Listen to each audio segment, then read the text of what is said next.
इस देश के नफरत के खिलाफ जो एक आवाज बनी थी, चोर के खिलाफ जो एक आवाज बनी, मैं हमेशा खुश रहता हूँ। कोर्ट ने कहा माफी मांगने, बोला सवाल ही नहीं उठता। सुकरात की वो बात याद आ जाती है जब कोर्ट से कहा तुम अपनी बात सत्य को छोड़ो। उन्होंने कहा यदि मैं सत्य छोड़ दूंगा तो झूठ स्थापित हो जाएगा। राहुल गांधी ने सुकरात के इतिहास को दोहराया, उनको दबाने की कोशिश नरेंद्र मोदी के कुनबे के द्वारा, चाहे अदानी हो, अंबानी हो, चाहे कोई संस्था हो। मुझे तो अब डर है अयोध्या पर उसने हमला न करवा ले 2024 के। नमस्कार, मैं हूं निकुल तिवारी और आप लाइव सीरीज देख रहे हैं। हमारे साथ जाप सुप्रीमो पप्पू यादव मौजूद हैं। अब राहुल गांधी फिर से कहलाएंगे सांसद राहुल गांधी, टक्कर होगा कि नहीं होगा? देखिए, दो बात पहले समझिए कि मैं हमेशा कहता रहता हूं कि हमारी जो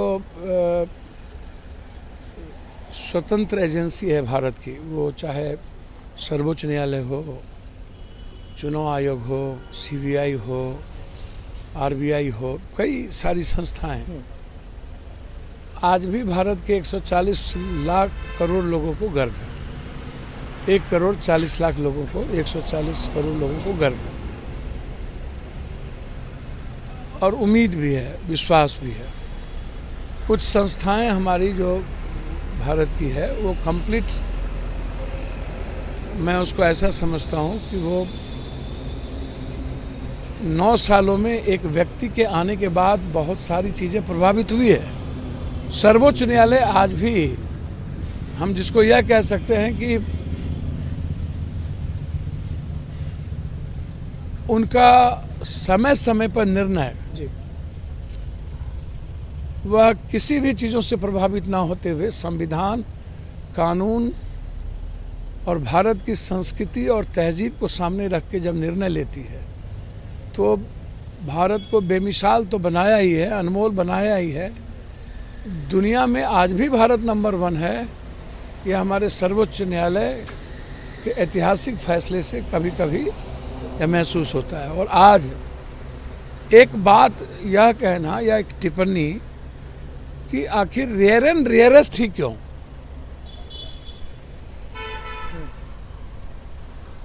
जिस केस में सजा ही अंतिम 2 साल हो, 1 साल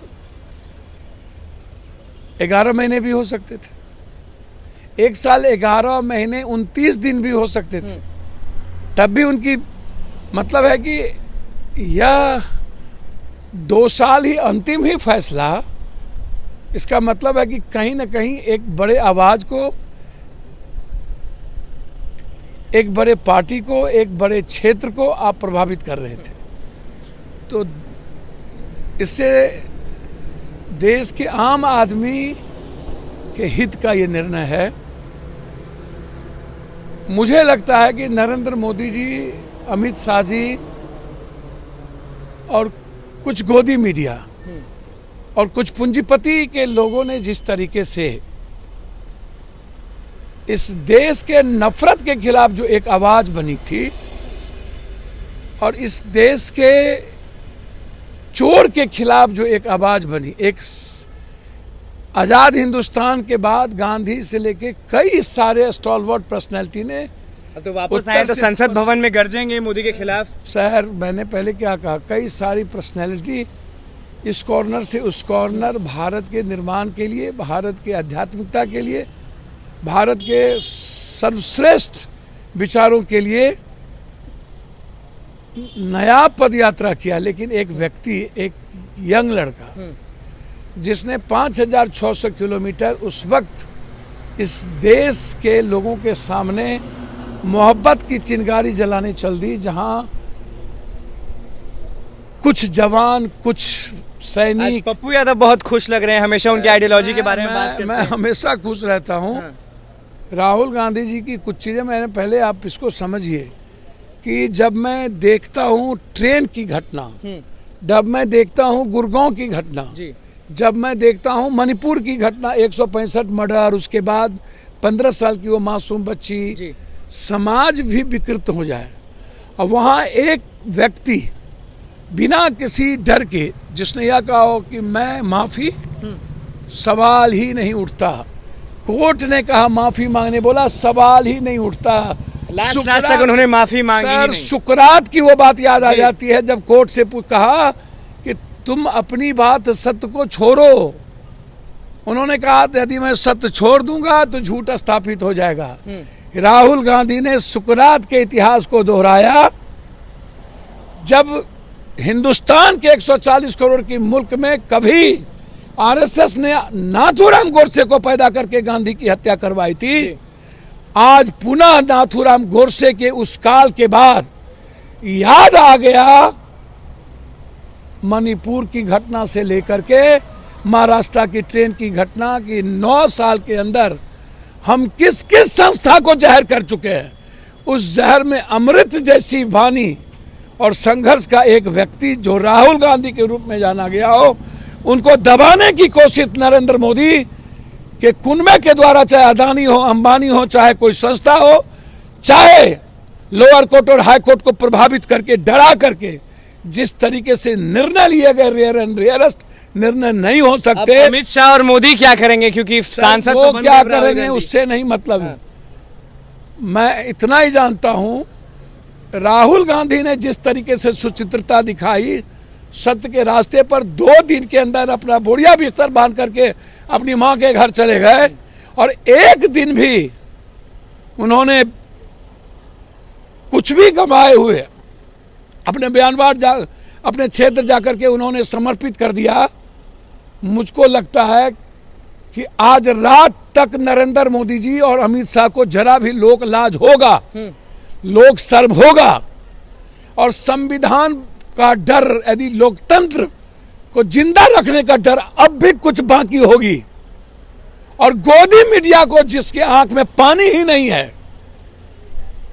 जिसके लिए सीमा के लिए वक्त है, राहुल गांधी के आवाज के लिए वक्त ना हो, उनको चुल्लू भर पानी में डूब के मर जाना चाहिए। जिस तरीके से गुजरात के 1000 किलोमीटर से फैसला आने के पहले ही निर्णय ले लिया गया और सदन से 12-24 घंटे के अंदर सदन से खत्म कर दी गई। 3 किलोमीटर के दूरी पर लोकसभा है। आज रात ही फैसला उनको दे देना चाहिए बहाली की।